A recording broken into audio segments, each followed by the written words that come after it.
Buenos días, mi nombre es José Luis Colmenares Caría, yo soy egresado de la Escuela de Economía de la Universidad Central de Venezuela, donde impartí con docencia desde el año 2008 hasta el año 2018 en la Cátedra de Economía Empresarial.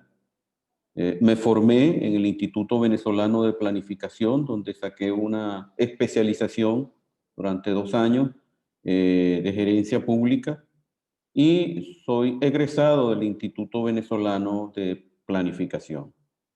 Estoy acá gracias a la invitación de Denis Ochoa, que coordina el Diplomado de Cooperación Sur-Sur, y la invitación que ella me ha hecho es compartir un poco con los participantes la experiencia desde mi perspectiva y desde mi historia y desde mi mirada sobre lo que significa la cooperación, porque a lo largo de mi vida he tenido la oportunidad de trabajar en cooperación internacional, en planificación del desarrollo, en distintos ámbitos, en distintas distinciones, en distintos espacios y de distintas maneras. La primera experiencia la realicé en lo que hoy es el Grupo Social CESAP, por allá en el año 87, donde conocí a Denis por esos años, entre el 87 y el 90. Ahí creamos la Escuela de Gerencia Alternativa y se fundó lo que hoy se conoce como, como programa Auge eh, Vangente prácticamente, o como programa de apoyo a las microfinanzas. Y después de eso trabajé apoyando un programa nacional para la economía popular durante el gobierno de Carlos Andrés Pérez, entre el 90 y el 93, donde nos fuimos a crear desde ahí una ONG de soporte a otras organizaciones y trabajamos llevando la cuenta de una agencia de cooperación norteamericana con la cual financiamos y desarrollamos proyectos a lo largo de todo el país, desde 93, 94 hasta el 2002. En el 2001 colaboré con el Ministerio de Finanzas en el primer gobierno de Hugo Chávez, y fui copartícipe y coordinador de la mesa de elaboración de la ley de microfinanzas. Posteriormente trabajé ya como consultor independiente hasta que me incorporé en el año 2010 hasta el año 2013 para crear un programa nacional de bancarización. Creo que con esto les doy un poco el panorama de la experiencia que les puedo un poco mostrar acá y de las inquietudes que hoy desde el exterior, donde estoy trabajando apoyando a una ONG y trabajando como director de una escuela de posgrado en Asunción, en la República del Paraguay, eh, hacer algunos señalamientos que a ustedes les pueda ser importantes. Creo que una de las cosas que me llaman la atención durante todos estos años y que valoro mucho es pensar en dos cosas importantes. La mirada o el paradigma desde donde se desarrolla la acción y la consecución de los resultados. Si algo he reflexionado desde el año 2000 en adelante, en términos de la mirada, es el sesgo del paradigma con el que hemos actuado en la cooperación, que está inscrito en el marco de lo que podemos entender el paradigma cartesiano o el paradigma de la racionalidad, con el cual nos formaron a nosotros. Yo no sé si ustedes lo están formando ahí, pero que nos forman con el sesgo de que el mundo es objetivo, de que la realidad prácticamente es la que está afuera y el sujeto no juega un papel fundamental, sino que es el objeto, donde nos señalan que para poder conseguir la verdad o para demostrar la verdad, esa verdad debe estar eh, marcada por un conjunto de elementos que están ahí en la realidad y que son racionales, ¿no? Nos dicen que en esa racionalidad nosotros somos un ser ya establecido, donde fundamentalmente estamos, la racionalidad va adelante y lo demás lo traemos como agregado a esa racionalidad. Y creo que desde finales de los 90, mediados de los 80, 90, empezaron a darse perspectivas distintas, empezaron a darse perspectivas que empezaron a cuestionar este paradigma cartesiano de la racionalidad, que empezaron a poner en juego este paradigma de la racionalidad. Empezaron a surgir perspectivas conceptuales y metodológicas totalmente distintas. Aparecieron con fuerza, que ya venía desde la robótica y desde la informática, la importancia de los enfoques sistémicos en la biología. Por ejemplo, aparece la perspectiva del biólogo Humberto Maturana, quien plantea la autopoiesis, o sea, la capacidad de autogeneración de los seres humanos. Aparece distintos planteamientos en la física, por ejemplo, aparecen teorías como la teoría del tiempo o la misma teoría de la relatividad o un conjunto de planteamientos que nos empiezan a mostrar un mundo distinto. Y creo que dentro de esos planteamientos, creo que nosotros en nuestra naturaleza empieza a jugar un rol importante, no solo la racionalidad, sino que empieza a revalorarse las emociones, lo que somos. Y creo que la última perspectiva que he estado revisando y con la cual he estado trabajando tiene que ver con los planteamientos que incluso desde hace más de 30 años viene haciéndose desde la ontología del lenguaje. Yo les invito en todo caso que puedan leer los trabajos de Rafael Echeverría. Y creo que un punto importante ahí es que vivimos en el lenguaje. Nos construimos desde el lenguaje. Fíjense que ahora desde la neurociencia, por ejemplo, hemos comprendido la posibilidad de la plasticidad, de la posibilidad de poder reinterpretar o regenerarnos en este sentido. Y creo que lo importante de esto entonces es cómo nos relacionamos, cómo nos comunicamos, cómo hablamos, cómo escuchamos, cómo distinguimos conceptos, cómo establecemos palabras, cómo conceptualizamos, cómo miramos el mundo. Ustedes se preguntarán, bueno, ¿y todo esto qué tiene que ver con la cooperación? Bueno, tiene que ver con la cooperación porque las herramientas, los instrumentos, las metodologías se crean desde estos paradigmas. Por ejemplo, el Banco Interamericano de Desarrollo usó, no sé si lo sigue usando, pero usó durante muchos años el marco lógico. E impulsó el marco lógico, yo lo conocí en el año 87, 88 a través de la cooperación alemana y después vi que el BIC lo usó con mucha fuerza, porque durante los años 60 y los años 70 el esfuerzo del desarrollo y de las organizaciones las que se conocen hoy como organizaciones no gubernamentales o organizaciones de desarrollo, el acento fundamental estaba puesto en los procesos y no en los resultados. Y ahí se plantea la idea de un marco metodológico de formulación de proyectos que esté basado en la optimización de los recursos y en la construcción de los resultados esperados. Ese marco lógico es hecho desde el paradigma cartesiano, es hecho con una visión de ingeniería social, es hecho con la mirada de un poco la eficiencia económica aplicado al mundo de lo social, el mundo del desarrollo. Ahí podemos tener una primera mirada y la pregunta que yo me hago ahora, ¿cuáles son los resultados?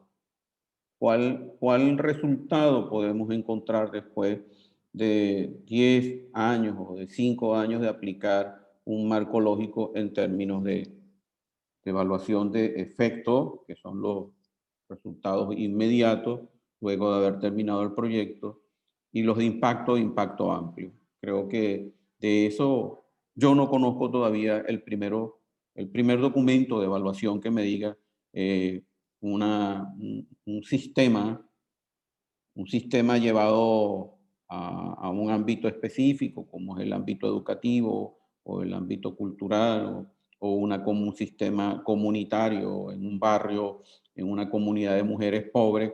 El marco lógico produjo una transformación importante. Sí, cambio. Para mí, una transformación importante de aprendizaje profundo tiene que ver con una manera distinta de construirse y de hacerse lo que se está haciendo y de alcanzar resultados de otra manera. Esa es un poco para que vean esta perspectiva de la racionalidad.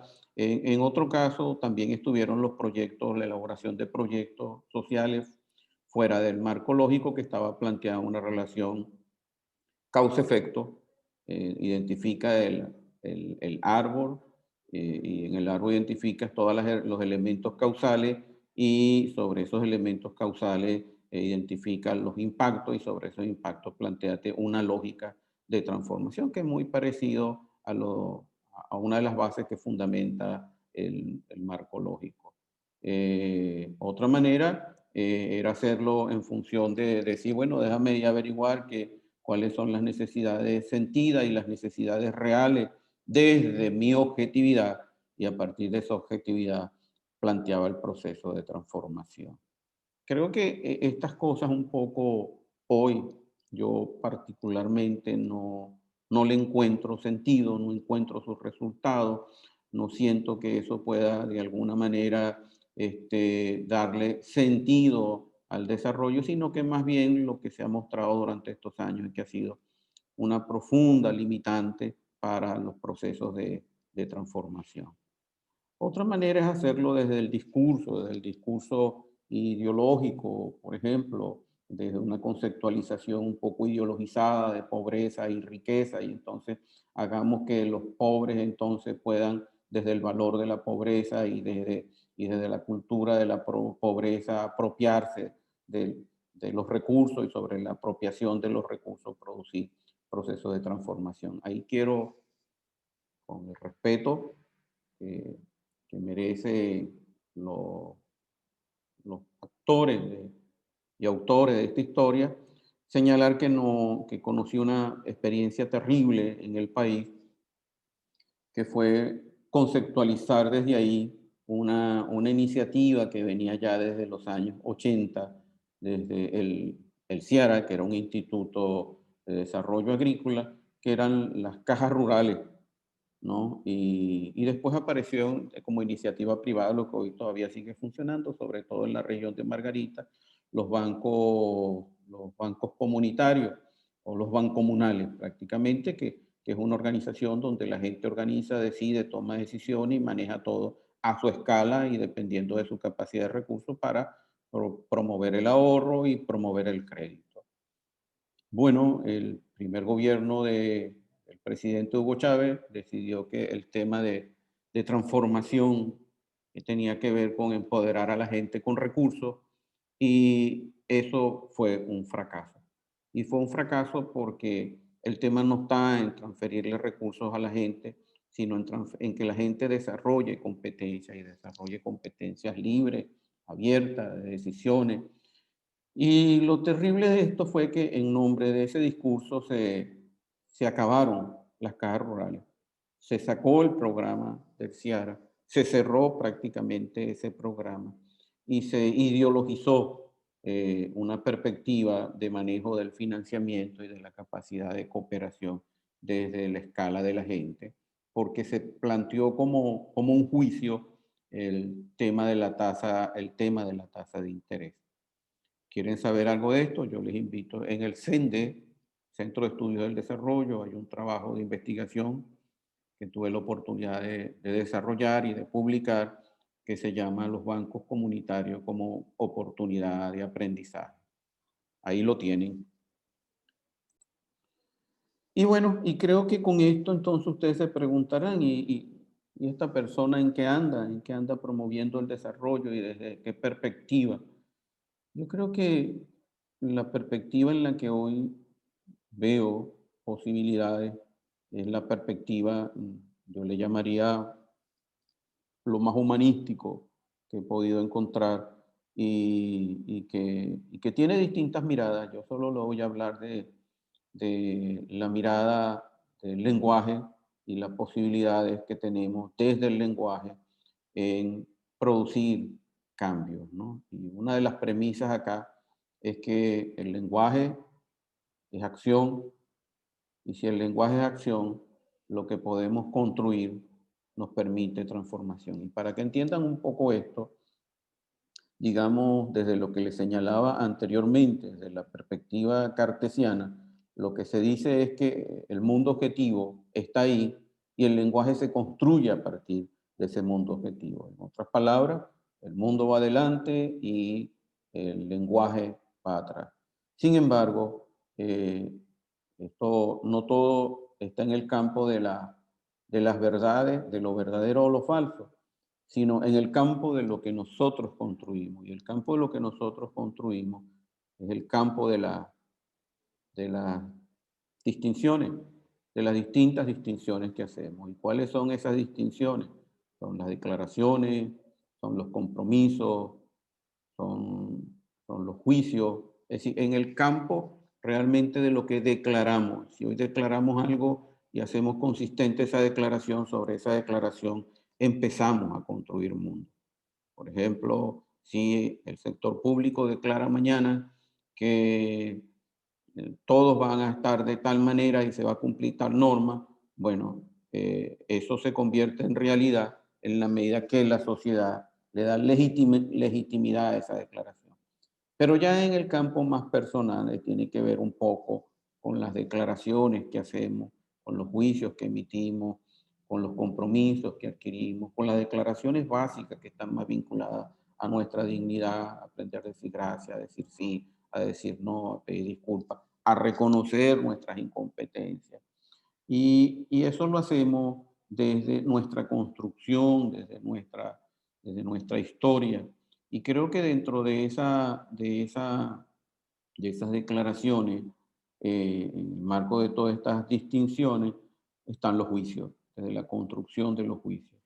Yo no quiero extenderme mucho acá, solo quiero invitarle a que puedan leer, investigar sobre la ontología del lenguaje y desde ahí entonces poder tener una perspectiva o tener una entre las que ustedes quieran, entre las que ustedes consideren que son importantes para poder decir, bueno, entonces desde dónde promovemos la cooperación, desde dónde promovemos el desarrollo y desde dónde promovemos la acción y alcanzamos los resultados. Porque creo que el tema importante acá en la transformación es desde dónde se producen los resultados y qué puedo hacer para producir esos resultados. Desde la perspectiva de la ontología del lenguaje, creo que un tema importante para producir los resultados es la escucha. Normalmente, cuando trabajamos en función de la comunicación, entendemos que la escucha es una acción pasiva. Es decir, yo te escucho y tú me hablas y sobre eso yo construyo y respondo y, y no es tan pasiva. Es decir, creo que la escucha juega un papel fundamental, trabajarla porque el que habla quiere ser escuchado y el que declara quiere ser escuchado y el que escucha quiere escuchar porque quiere interpretar al otro, entender al otro. Creo que una de las limitaciones de la escucha tiene que ver con los filtros que nosotros tenemos, con nuestros propios juicios. Y cuando ya tenemos juicios o prejuicios fundados o infundados, ¿ah? Difícilmente, si no tenemos esa capacidad de desarrollar la escucha, superando esos filtros, la respuesta y las interpretaciones las hacemos sobre la base de esos juicios con los que estamos teniendo en la escucha del otro. Y en términos de lo más básico, creo que uno de los grandes digamos, de las grandes incompetencias que tenemos en los programas de desarrollo.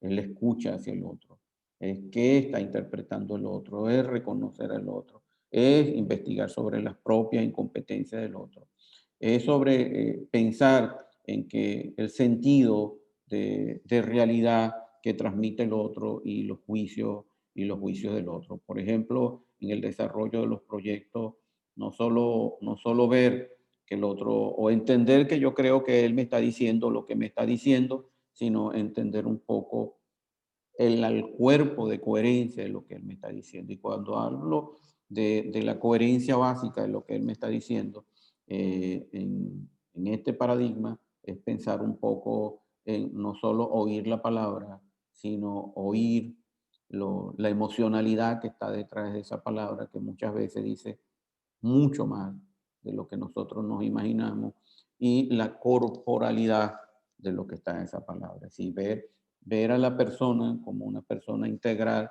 donde está la emocionalidad, está su cuerpo, su corporalidad, y está su palabra. Y escuchar desde ahí, tratar de entender al otro desde ahí, desde su historia, desde sus coherencias y sus incoherencias, desde sus contradicciones, y no desde el cuento que nos quiere vender.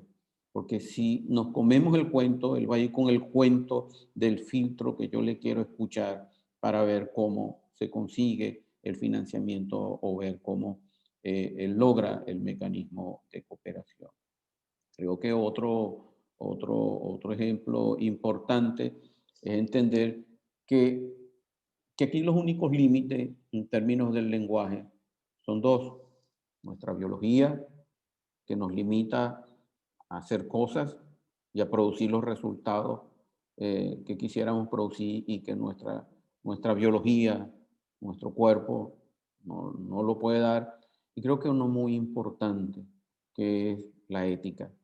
Creo que es clave, y cuando hablamos de la ética, hablamos un poco de cuáles son los principios sobre los cuales se mueve esa cooperación, pero más importante, los principios sobre los cuales se mueven las personas y el sistema.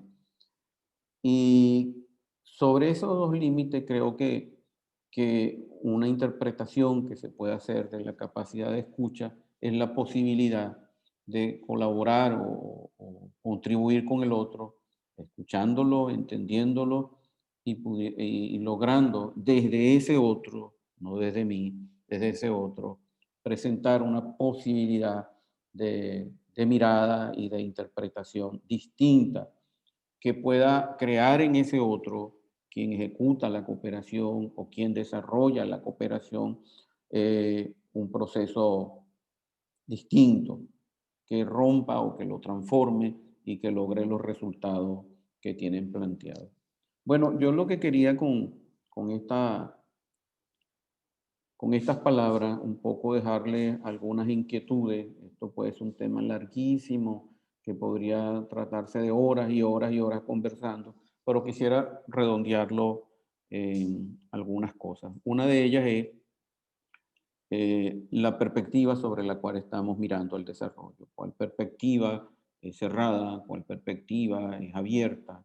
Que esa mirada hacia el desarrollo tiene que estar orientada a objetivos, a resultados en particular, a la producción de resultados, que para producir esos resultados no es suficiente ver las acciones que se están desempeñando, sino ver a ese otro cómo está observando el mundo de esas acciones y de esos resultados, identificar con humildad las incompetencias que se están dando o por qué no se están dando en esos resultados. Y creo que una de las claves, entre otras, pero para mí una de las claves importantes, es la escucha, y que la escucha tiene que ver con la capacidad que desarrollamos de oír al otro, de ver la mirada del otro, no solo de sus palabras, sino de su emocionalidad y de su corporalidad, con, como un cuerpo de coherencia, y sobre esa base entonces proponer lo que consideremos que debe proponerse en términos de lo que se observe ahí en función de las competencias o incompetencias para producir resultados. Creo que si hoy hay una posibilidad de producir transformación está en empezar a entendernos de una manera distinta, que tiene que ver un poco con comprender los sistemas, con comprender las complejidades sobre las que nos movemos, comprender la naturaleza de cómo nos entendemos hoy como humanidad y saber que clave que todo, todo, todo puede ser reinterpretado. Hoy esa llamada verdad, bueno, mucho cariño, mucho aprecio, gracias por la atención. Ojalá estas palabras le puedan servir de algo. Yo le quiero dejarles dos regalitos. Uno, están en el CENDE, vayan al CENDE y busquen a la profesora Coromoto Renault. Busquen su trabajo de ascenso a profesora titular y conversen con ella, traten de conversar con ella. Trabajó muchos años en IBEPLAN, que es el instituto en donde ustedes hoy están como resultado del proceso generativo o degenerativo que se generó en esa institución que dependía antes, o creo que sigue dependiendo todavía del Ministerio de Planificación, y busquen al profesor Jesús López. Lean el último trabajo, el último libro del profesor Jesús López, que tiene que ver con estos temas y quizás le permita a ustedes, antes de hacer cualquier acción, repensar y ver muy bien desde qué mirada las están haciendo y sobre todo si es posible o no lograr los resultados planteados e identificar con claridad las incompetencias del sistema y de cada uno de los que estén participando ahí, incluso del que esté diseñando el proyecto, para poder intervenir en un proceso de transformación que primero pasa, a mi manera de ver, por mí, para poder lograr los resultados que me he planteado. Bueno, mucho cariño y mucho aprecio.